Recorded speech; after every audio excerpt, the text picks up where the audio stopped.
Em janeiro de 2024, saiu uma notícia na internet a respeito de uma empresa lá da China que desenvolveu uma bateria nuclear que promete durar 50 anos sem a necessidade de recarga. E a partir disso começam a surgir esses burburinhos de pensamento na nossa cabeça acerca desse conceito bateria nuclear. O que é essa bateria nuclear, afinal de contas? Será que de fato é algo tão inovador assim ou será que já existia e está sendo aprimorado? Essa bateria nuclear é como se fosse um mini reator? É muito mais energético do que uma bateria comum? E é a pergunta que eu não quero calar, né? Será que é perigoso a gente usar um dispositivo que tem uma bateria nuclear? A gente vai ficar exposto à radiação de alguma maneira? Você usaria um smartphone que tem uma bateria nuclear, por exemplo? E é justamente sobre esse tema que eu vou falar aqui no episódio de hoje.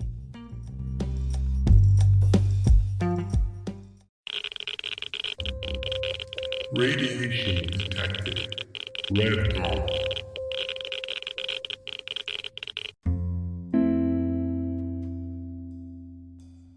Olá, meus irradiados! Como vocês estão? Aqui quem fala é a Paola e no episódio de hoje a gente vai falar a respeito de bateria nuclear. Tem umas coisas bem interessantes para compartilhar com vocês acerca desse assunto que eu achei muito legal. E quando eu falo que tudo tem radiação, esse é mais um episódio que comprova a minha teoria. Mas antes de eu falar disso, como sempre, eu gostaria de fazer as minhas considerações iniciais, né, agradecendo a todos vocês aí pela audiência, pelo contato. Sei que sempre tem gente nova aparecendo por aqui, tanto porque eu vejo pelas estatísticas, quanto porque me mandam mensagens lá pelo Instagram. Eu tô postando pouquíssimas coisas, tá, gente? Eu realmente tô numa fase aí que eu tô produzindo muito material como professora, né? Então eu acabo ficando meio sem tempo para conseguir fazer gravação de vídeo, para fazer publicações, né? Até os próprios episódios aqui eu tô dando uma atrasada no conteúdo, mas eu sigo produzindo, sempre tem coisa para falar. Só realmente é questão de tempo, mas estamos aí, né? Falou radiação, me chama.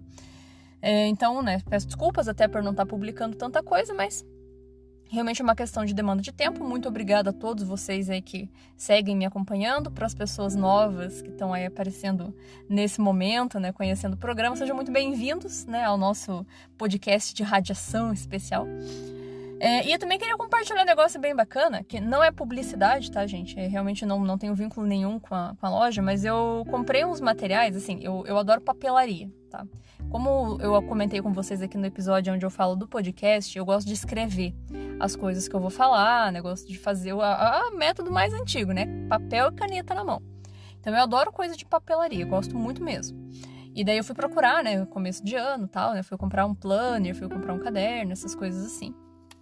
E tem uma loja na internet, que inclusive ela aqui é de Curitiba também, que eles trabalham com materiais de divulgação científica, por assim dizer. Então, acho que a loja começou vendendo camiseta, e eu até tenho 2 camisetas deles, e aí agora eles expandiram e estão fazendo materiais, né, planner, caderno, essas coisas, e eu comprei um planner e eu comprei um caderno, que tem o símbolo da radiação. O planner tem um esqueletinho de tórax, como se fosse um raio-x, e também tem uma plaquinha que eu comprei pra colar na parede da Madame Curie. Nossa, eu achei um barato, eu postei lá no Instagram, só que eu acho que eu postei de story, deve ter sumido. Mas eu achei muito legal, então se vocês gostam dessas coisas, tem um monte de loja na internet online que vende, né? Eu até pensei em fazer uma lojinha do Radiação para Leigos, mas nossa, coitada minha, já não dou tempo de fazer conteúdo, imagine se eu fizer uma loja. Agora, se fosse rentável o suficiente, poderia ser minha fonte de renda, eu não me preocuparia em ter que ficar me matando de dar aula e poderia produzir meu conteúdo com mais qualidade, né? É de se pensar. Vocês comprariam se eu tivesse uma lojinha do Radiação para Leigos que vende acessórios relacionados à radiação? Eu sou muito boa com design, apesar de não ter nenhuma formação, eu desenrolo, né? Então, é de se pensar. E deu que eu falei e não disse o nome da loja, né? O nome da loja que eu comprei essas coisinhas chama Doppel.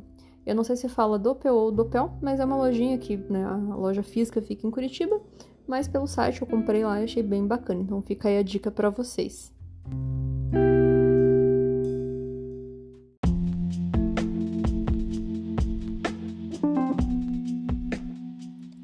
Bom, como eu comentei ali no começo do episódio, né?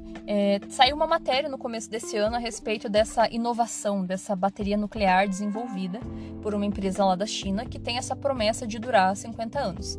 Eu achei muito bacana porque realmente é um tema aí que acaba fazendo emergir muitas dúvidas com relação a esse conceito de bateria nuclear. E eu acho que vai cair naquele mesmo princípio de alimento irradiado, porque fala, né, irradiação, radiação nuclear, pronto, né, vai contaminar todo mundo. Não é, né? Então, com esse conceito de bateria nuclear também, pode ser que haja essa impressão de que vai ter um risco, né? Porque tem essa terminologia nuclear, mas na verdade é uma coisa bem simples, né? E até que é relativamente seguro. Tem algumas coisas que tem que ser ponderado, mas eu vou comentar aqui com vocês nesse episódio. Eu fiquei feliz, né, de coincidir essa matéria, porque esse tema era uma coisa que eu queria trazer aqui no episódio. Então, para a gente começar, né, o nosso assunto, eu vou comentar a respeito da notícia que eu li na internet que eu achei muito legal. Então, essa bateria em questão que saiu aí, né, que vai prometer durar 50 anos, foi feita por uma empresa chinesa chamada Betavolt New Energy Technology. E aí o que eles falam, né, que é uma bateria revolucionária, que ela vai conseguir fornecer energia de modo independente, porque você não tem que ficar fazendo recarga, né? E ela é muito estável e ela consegue fornecer energia por mais ou menos 50 anos ali, então dessa forma independente, além do que é um dispositivo muito pequeno e que você consegue usar de modo seriado, ou seja, você consegue usar mais de uma bateria num dispositivo para você ter, portanto, né, uma quantidade de energia maior. Então você tem uma aplicabilidade muito grande desse tipo de dispositivo. O que significa que é um avanço muito grande em duas áreas diferentes, tá? Em semicondutores e também na parte da energia nuclear mesmo, aplicações de energia nuclear. Porque, na verdade, como eu comentei, acho que eu até falei aqui agora, já não lembro mais, me perdi no personagem. Mas esse conceito de bateria nuclear, apesar de parecer uma coisa muito inovadora, já existe desde a Segunda Guerra Mundial, tá? A gente já tem essa ideia de ter um dispositivo usando energia nuclear que forneça, né, essa energia de modo independente para colocar em dispositivos diversos que não podem ficar tendo oscilação de energia ou que não podem ser recarregados com frequência. Tá? Então, o conceito de bateria nuclear ele já existe há muito tempo, mas esse tipo que a empresa aqui em questão está fabricando realmente é novidade. E como que funciona, né? Qual que é a lógica do funcionamento dessa bateria especificamente falando, né? Que essa empresa desenvolveu? Bom, eles usam um elemento radioativo que é o níquel 63. É um radioisótopo, né, do níquel estável, né? Então é um radioisótopo ali que ele é instável e ele vai fazer emissão de radiação. O tipo de radiação que o níquel emite quando ele decai é radiação beta. A radiação beta nada mais é do que um elétron, só que é um elétron que advém lá do núcleo em virtude das transformações nucleares que acontecem por causa do fenômeno da radioatividade que o elemento em si possui. Então, o que acontece, né? Esse níquel ele é misturado com um semicondutor de diamante, e aí quando o elemento ele vai decaindo, né, e vai passando esses elétrons, né, então ele vai passando por esse semicondutor, vai gerando uma corrente elétrica, né, e, portanto, vai gerar energia. É uma coisa que é bem parecido com o que acontece com aqueles painéis solares, sabem? A luz do sol incide naquele painel, né, faz efeito fotoelétrico, então tem ejeção de elétron que é captado pelo semicondutor, né, vai gerar uma microcorrente elétrica ali que, né, o dispositivo vai transformar em energia. Então é um fenômeno meio semelhante, tá? Então, na verdade, realmente vai utilizar do fato da radioatividade emitida pelo níquel eliminar radiação beta, que são esses elétrons, né, para gerar corrente elétrica e, portanto, temos uma bateria nuclear. Fantástico, né? Então, realmente é uma coisa aí bem inovadora, bem incrível. E aí a empresa argumenta, né, que além dessa questão do tamanho do dispositivo ser uma vantagem, né, tem a questão do custo também. O níquel não é um material, esse níquel radioativo, ele não é um material difícil de conseguir, né, não é tão caro, então essas baterias também não teriam um custo tão elevado. Além do que existem outras vantagens associadas a esse tipo de bateria quando comparado a uma bateria química, né? Que seria, por exemplo, o caso de essas baterias resistirem a uma variação de temperatura maior. Então você consegue colocar essa bateria em dispositivos que tenham variação de temperatura de menos 60 graus até 120 graus sem explodir a bateria. Então você vai conseguir, por consequência, ter a prevenção de incêndios também, né? Então acaba que os dispositivos que usam essas baterias vão se tornar mais seguros. E a aplicabilidade, como eu comentei, né, realmente é muito vasta. Alguns exemplos que a própria empresa cita seria a aplicação em robôs, um robô aí que vai durar 50 anos, marca-passo. Inclusive eu tenho um negócio bem interessante para compartilhar a respeito de marca-passo e bateria nuclear, mas eu já vou falar. E também com relação à astronomia. para astronomia, você pensar em colocar um satélite, uma sonda, alguma coisa que vá para muito longe, isso é uma coisa que a gente não pensa no dia a dia, né? Pô, se o negócio vai ter que percorrer muitos anos para chegar em algum lugar do outro lado da galáxia, do outro lado do espaço, ele não vai poder recarregar a bateria, né? Tem que ter alguma coisa que produza eletricidade para esses dispositivos chegarem até os lugares que precisam, de modo meio que, né, constante e por muito tempo. E energia nuclear está aí justamente para fazer essa função. Então a empresa pontua como uma aplicação viável.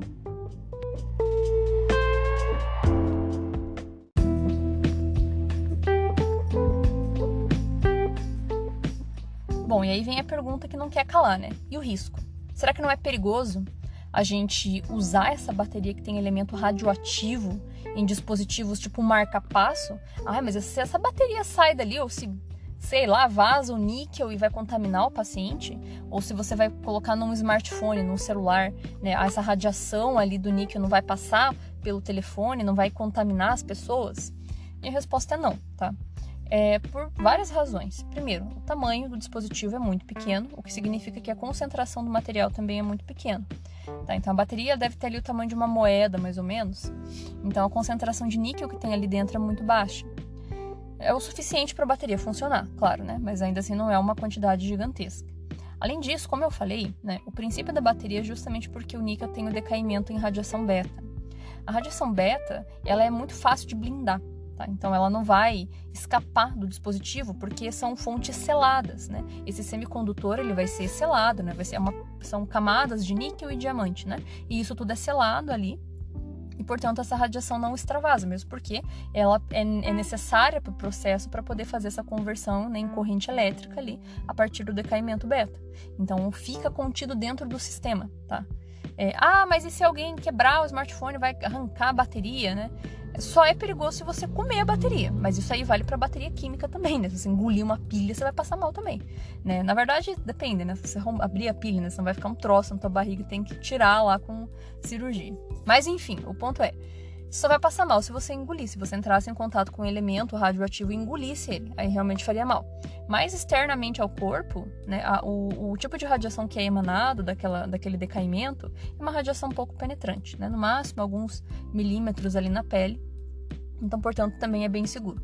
Além do que, né, esse material, esse níquel, ele não é líquido, ele não é pó, ele é um material vidrificado, é um material sólido, né?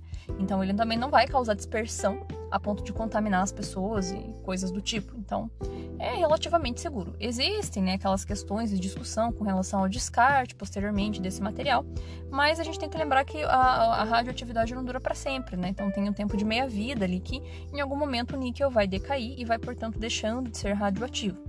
O problema seria se quando ele decaísse, ele virasse outro elemento radioativo que continua emanando radiação. Mas, se eu não me engano, essa bateria especificamente não passa por esse processo.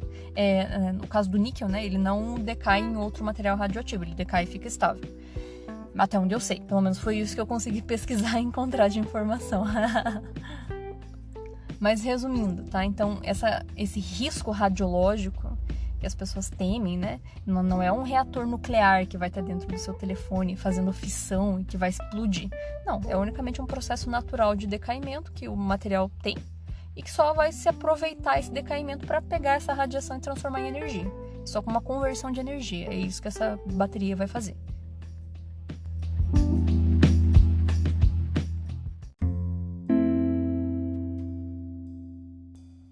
Muito embora essa bateria especificamente seja uma inovação na área, o conceito de bateria nuclear, ele já existe há muito tempo, desde a época da Segunda Guerra Mundial, né? Porque logo depois disso a gente teve a era da energia nuclear. Tá? Então, que é justamente essa ideia da gente usar elementos radioativos para conseguir produzir eletricidade. Quando a gente pensa nessa produção de eletricidade em larga escala, a gente pensa em fenômenos como fissão nuclear, fusão nuclear, que são processos muito complexos. Tem vários episódios aqui no podcast onde eu falo a respeito desses temas, né? E aí, realmente, para a produção de larga escala, tem que ter um processo quântico ali muito mais refinado, que seria isso, né? De quebrar o átomo no meio, de juntar dois átomos num negócio só e produzir uma quantidade cavalar de energia. A bateria nuclear não usa esses princípios, tá, gente? Não tem relação nenhuma com isso, né? Justamente por isso que produzem energia em escala menor, tá? Então, a bateria nuclear é um mini dispositivo ali que vai usar elemento radioativo para conseguir produzir uma corrente elétrica, né, e produzir eletricidade, tá? Existem basicamente 2 tipos de bateria nuclear. O primeiro tipo é exatamente como esse que a gente viu no exemplo aí da matéria, da bateria chinesa aí de níquel, que basicamente é uma bateria semicondutora. Então, como que funciona? Qual que é a lógica de funcionamento? A gente vai ter um elemento radioativo nessa bateria que ele vai decaindo. E conforme ele vai decaindo, ele vai emitindo radiação. Essa radiação é detectada por esse semicondutor, né, e vai transformar essa radiação em corrente elétrica. É assim que funciona. E aí vai variar, né, de acordo com o elemento que você colocar ali, né? Alguns elementos vão decair e vão emitir mais radiação, vai transformar isso em mais eletricidade, outros vão decair em menos radiação e assim vai, né? Mas então esse exemplo aí que a gente falou, né, da matéria, é esse tipo, uma bateria de semicondutor. Agora, existe um outro tipo, que inclusive até é relativamente comum, tá? Que acho que foi inclusive o primeiro a ser desenvolvido, tá? São os chamados geradores termoelétricos de radioisótopo, tá? Ele tem inclusive uma sigla, né, uma abreviação para descrever, que é RTG, que vem da abreviação dessa frase em inglês. E o que acontece? Esse dispositivo, como que ele vai funcionar? Quando um elemento radioativo decai, né, em virtude dos processos e dos fenômenos físicos que acontecem no átomo, além de emitir radiação ionizante, ele também emite radiação térmica, que é calor. Ou seja, o elemento radioativo emana calor. E esses dispositivos, esses geradores termoelétricos, eles vão justamente converter esse calor que é gerado pelo decaimento em energia elétrica, né, por meio daqueles dispositivos que eles chamam de termopar, né? Então eles vão fazer essa conversão, tá? Assim como qualquer outra fonte de calor poderia servir. A diferença é que o calor vai ser oriundo desse decaimento radioativo, que pode ser de alguns materiais comuns que se usam, como plutônio, ou estrôncio, ou césio-137, porque eles têm meia-vida muito longa, então eles vão ficar decaindo constantemente, e isso faz com que esses geradores durem muito tempo.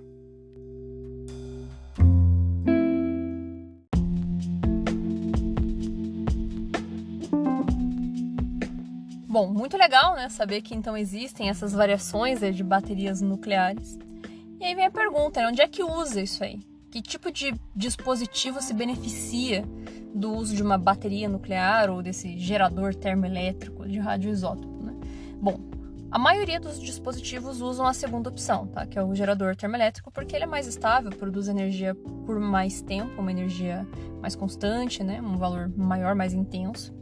Então, o primeiro lugar, gente, que a gente tem a aplicação é o espaço sideral, tá? Então, é muito utilizado em sondas, em espaçonaves, em satélites de comunicação ou satélites de observação. E realmente, gente, faz todo sentido. Vocês já pararam para pensar satélites que ficam anos no espaço sideral? Da onde que eles vão ter energia elétrica lá em cima? Sem ser por meio de uma geração nuclear, faz todo sentido, porque coincidem o contexto, né, a história. Então, realmente muito legal imaginar essa questão. Então, os satélites nucleares, né, digamos assim, eles funcionam com base nisso, nessas baterias nucleares, que são esses dispositivos termoelétricos, né? Interessante pensar, né? Então, não é um processo de fissão ou fusão, mais uma vez eu pontuo isso. Eu acho que o único dispositivo que usa, de fato, fissão nuclear como, entre aspas, aqui, bateria, seria o submarino nuclear. Esse sim, eu acredito que esse tenha mesmo um reatorzinho lá dentro que vai produzir muita energia, porque, pô, né, a gente tá falando de um submarino. Mas com relação aos demais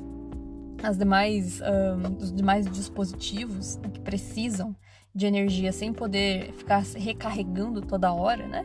Então, o principal é o espaço sideral, é o que mais usa, né? A gente pensa, né, que tem sondas aí que vão ser lançadas, né, para explorar outros planetas ou explorar regiões mais obscuras, mais distantes da galáxia. Então, realmente é uma viagem muito longa e tem que ficar ligado enquanto estiver viajando no espaço sideral. Então, para conseguir manter essa produção de energia elétrica, usa-se um RTG, né? Outro exemplo que também a gente tem aplicação aí dos geradores termoelétricos são as estações meteorológicas, tá? Principalmente em lugar que é muito remoto, então, tipo no Ártico, assim, ou então aquelas sondas oceanográficas que vão ficar lá na profundidade do oceano. Pô, gente, como é que a pessoa vai ficar trocando bateria de um negócio daquele? Não tem como. Então, também, são situações, né? Tudo que for remoto, lugares remotos e que demandam muito tempo, onde você vai ter que ter o dispositivo ali em funcionamento, pode ter certeza que é uma bateria nuclear que está acoplado para o funcionamento daquele dispositivo. Outra situação, farol remoto de local muito isolado, né? Então aqueles faróis, quando a gente fala farol remoto, é o que não tem operação de pessoas, né? Ele só fica ligado lá constantemente em um lugar muito isolado, que é difícil de ter acesso, assim, ou então equipamentos de navegação também que são lá no alto mar, que não tem como ficar indo lá trocar. Então você pode ter certeza, né, que realmente vai possuir uma bateria nuclear. E tem mais um dispositivo que eu até comentei aqui no episódio agora há pouco, né, que também usa uma bateria nuclear. Hoje em dia eu acho que não usa mais, mas já foi utilizado, que é o marca-passo. E faz muito sentido, gente. Pensa que o marca-passo é dentro do corpo da pessoa e ele é um dispositivo que é invasivo, né? Se você for ficar abrindo toda hora para trocar bateria e fechando, pô, é uma cirurgia que você tem que fazer na pessoa, não é uma coisa simples, né, rotineira, um negócio cardíaco ali. Então, antigamente os marca-passos, eles tinham uma bateriazinha nuclear que durava bastante tempo, que era feito de trítio, né? Que é um isótopo do hidrogênio, né? Um radioisótopo do hidrogênio. Só que o problema, né, que como tem a questão do descarte, por ser um material radioativo, por mais que fosse de baixíssima intensidade, né, então hoje em dia eu acredito que não usa mais, tá? Tem outras formas de produzir baterias que têm longa duração, que não necessariamente usam elementos radioativos para isso, dado o tempo que vive um ser humano, né? Mas os outros dispositivos aí que a gente comentou realmente são os RTGs.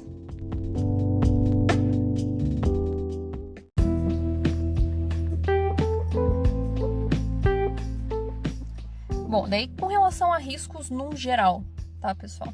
Eu falei do risco com relação à bateria lá da empresa chinesa, mas pensando em todo um contexto, tá? Principalmente falando a respeito desses geradores termoelétricos, né, de radioisótopo. Assim, as fontes que são utilizadas ali de plutônio, césio, estrôncio, né, quaisquer que sejam, elas normalmente são seladas. O que isso quer dizer? O material radioativo, ele realmente não fica em contato com absolutamente nada. Isso é capaz dele ser até vitrificado para não ter esse risco de dispersão do elemento caso a fonte fosse rompida, né, e espalhasse o conteúdo que tem ali dentro. Então, né, eles são selados, então o material não entra em contato com o exterior, é só realmente o que se aproveita é o calor gerado ali daquela fonte. E também são blindados, né, porque como eu falei, o objetivo daí no caso do gerador termoelétrico não é a radiação em si, e sim o fato de o processo de decaimento radioativo emitir calor. A radiação é só uma coisa que acontece ali como consequência e que está ali, né, que inclusive é o risco, né, mas não é esse o foco, o que se aproveita nesse tipo de bateria, né, então nesse tipo de gerador. Então nesse caso são blindados, são todos blindados porque a radiação indifere, só o calor ali que eles querem. Então realmente a radiação ela não ultrapassa o dispositivo. Se você for com o medidor, né, ali o dispositivo, esse gerador, ele é totalmente blindado e você nem saberia que tem ali uma fonte de radiação. Só que daí tem uma questão que inclusive me traz em mente que uma história muito curiosa que vai ser tópico de um episódio aqui, já tá até anotado para ser talvez o próximo, se eu conseguir ter tempo para sentar e produzir, né, porque é um episódio mais longo, que é o seguinte, né, com relação a descarte das fontes que são usadas nesses geradores, né, como que funciona. Por mais que esse gerador, ele não, às vezes a fonte já não sirva mais para produzir eletricidade, porque já decaiu bastante e não está mais gerando calor, ainda é radioativo, ainda tem resquício, né, porque a meia-vida desses elementos, como eu falei, são longas, então pode não estar sendo útil para a função que deveria, mas ainda assim pode apresentar um risco para as pessoas, né? E também, claro, né, aquilo que eu comentei até há pouco, né, da bateria de níquel, tem aquela questão de quando o elemento decai, ele transmuta em outra coisa, e às vezes esse outro elemento que ele transmuta também é radioativo, e às vezes mais perigoso do que o original, né, conforme ele vai mudando a sua característica química. Mas isso é um detalhe. O principal problema, né, realmente diz respeito à questão do descarte. E aí vem essa história, então, que eu queria compartilhar com vocês, que é o seguinte, né, lá em Lia, na Geórgia, antigamente a Geórgia, na época da União Soviética, ela fazia parte da União Soviética como um todo, né? E depois, conforme a União se dissolveu, né, então os países foram ficando lá independentes, né? E foi se criando novas regiões. E a Geórgia foi um desses países, né? Então, que surgiu. E o que acontece? Na época da União Soviética, quando ela se dissolveu, né? Os registros de fontes radioativas que ela tinha se perderam. E muito provavelmente muitas fontes estão perdidas naquela região até hoje, porque não se tem registro de onde que foi, né? Então, essa rastreabilidade deixou de existir. E lá na Geórgia, em um certo momento, né, teve um evento, né, um acidente que aconteceu lá, que foi justamente com fontes de gerador termoelétrico de radioisótopo. Então, descartou-se de modo equivocado 2 fontes de estrôncio 90 que eram usadas nesses geradores. E elas foram jogadas num rio. Isso durante o verão, em algum momento, né, por alguma razão. E daí, no inverno, o nível da água do rio baixou. Então, o leito do rio ficou em uma região diferente de onde era originalmente. Reduziu, né? Ou melhor, aumentou-se, né, o leito, né? Ficou com mais espaço porque a água diminuiu o fluxo. Então, essas fontes que foram jogadas nesse rio, que estavam no fundo, vieram à superfície, ficaram ali no leito. E em uma noite de inverno muito fria, 3 lenhadores que estavam numa região muito remota dessa cidade, né, chamada Lia, lá no país da Geórgia, eles encontraram essa droga de fonte, acreditam? 2 fontezinhas de estrôncio. E por ser um inverno muito gelado, né, eles estavam com frio, eles perceberam que ao redor dessas fontes fazia um raio ali de 1 metro mais ou menos de neve derretida, por causa desse calor que é emanado pela fonte. E aí eles pegaram a fonte e levaram para o acampamento para se esquentar. Então ficaram próximos da fonte, aproveitando aquele calor, só que por consequência se expunham à radiação, porque quem descartou tirou da blindagem tudo, né? Tava ali só a selagem, né? Tinha a casquinha de metal por fora. Eles não se contaminaram, não entraram em contato com o estrôncio, mas eles ficaram expostos à radiação que emanava do estrôncio, que, né, tava ali enquanto eles estavam se esquentando. Eles ficaram expostos ali uma noite ali, né? E aí começaram a passar muito mal, mas eles achavam que o passar mal que eles estavam sentindo era porque eles tinham entortado um caneco para tentar resistir ao frio, né? E eles passaram a noite porque, como estava uma neve muito forte, um ambiente muito remoto, eles não queriam ter que voltar com a lenha numa estrada em péssimas condições. E quando eles começaram a passar mal, voltaram no dia seguinte para casa. Os 3 foram internados com os mesmos sintomas, né? Perceberam que havia uma estranheza ali, efeitos teciduais na pele ali que começaram a apresentar. E aí conseguiram constatar que era em virtude de exposição à radiação. E aí vem o segundo problema, né? E para achar essa droga de fonte, como é que faz para procurar? E eu lembro, cara, isso é muito legal, o contexto desse evento, porque tem vídeo disso no YouTube. Foi em 2000, esse acidente, se eu não me engano, tá? Não tenho certeza agora. Mas eu lembro que quando eu fiz a minha pós-graduação, né, lá de proteção radiológica, fiz o curso da Comissão Nacional de Energia Nuclear, teve um professor que deu aula pra gente que ele participou, né, de modo indireto a respeito dessa questão das fontes, porque eles tiveram que fazer um treinamento com os soldados lá da Geórgia para conseguir resgatar essa fonte sem se expor, porque o nível de exposição era muito alto. Então, e era um lugar muito remoto. E aí eu lembro que até quando o professor comentou com a gente a respeito dos treinamentos, porque quando eles chegaram lá para fazer a captura da fonte, o terreno era muito mais irregular, teve gente que não obedeceu a ordem de, né, dentro do seu tempo de exposição, né, que eles limitam o tempo para ir revezando as pessoas para não ficar uma exposição muito grande para um único indivíduo, né? E teve gente que recebeu a ordem para trocar e quis continuar aumentando a exposição. Nossa, um negócio assim bem doido, tá? Fala muito, que o curso que eu fiz era sobre isso, né? Sobre ações de emergência em acidentes. E aí quando você treina e você recebe uma ordem, você acata, porque é perigoso, né? E tudo mais. Então esse acidente foi exemplificado e tem um vídeo no YouTube. Então se procurar, né, recuperação de fonte de Lia, Geórgia, se eu não me engano é dos anos 2000, é bem interessante, tá? 2000, 2004, eu não lembro a data exatamente, mas vai ter um episódio aqui só sobre isso, porque realmente é um evento muito, muito curioso. Mas aí fica então essa questão justamente da reflexão, né? Então, de fato, né, não é que é isento de risco, né? Sempre que a gente fala em elemento radioativo, radioatividade, radiação, né? Sempre vai ter um risco inerente ali atrelado. A questão que a gente tem que ponderar, né? Risco-benefício, o que vale a pena, né? E com relação a baterias nucleares, por assim dizer, né? Talvez essas que são semicondutores, né, não sejam tão gravemente um problema tal como um gerador termoelétrico por causa do tipo de elemento, por causa da intensidade e todo o resto do contexto, né?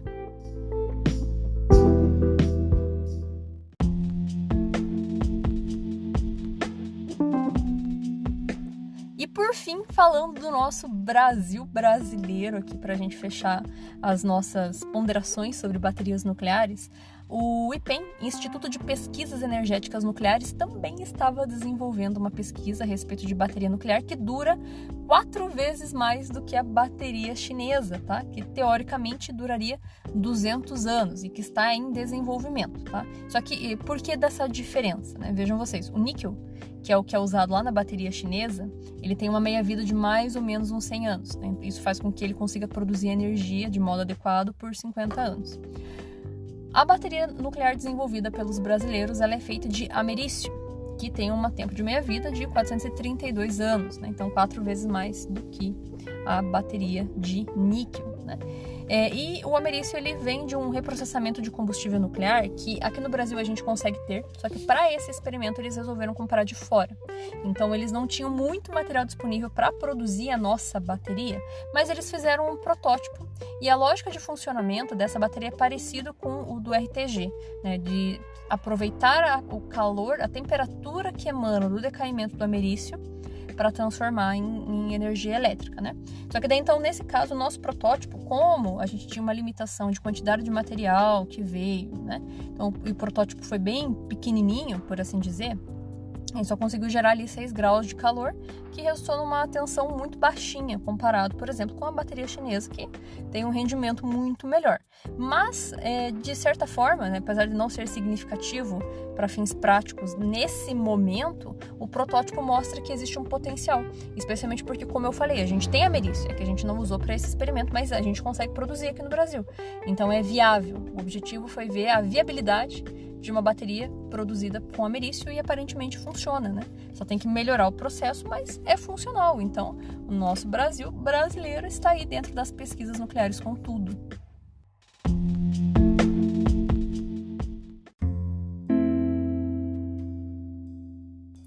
Pois muito bem, meus irradiados, eu espero que vocês tenham gostado desse episódio, dessa temática. Eu achei muito legal produzir esse conteúdo, esse episódio. Se vocês tiverem alguma coisa que vocês gostariam de complementar, alguma coisa que vocês gostariam de comentar, vocês podem me mandar lá pelo Radiação para Leigos. Às vezes eu demoro um pouquinho para ver, mas eu costumo olhar. Se tiverem sugestões, se vocês quiserem comentar aqui no próprio episódio pelo Spotify, quem me escuta pelo Spotify, né? E vocês podem me mandar um e-mail também, se vocês quiserem, lá no radiaçãoparaleigos@gmail.com, que também eu sempre dou uma olhadinha. Muito obrigado pela audiência e nos ouvimos no próximo episódio.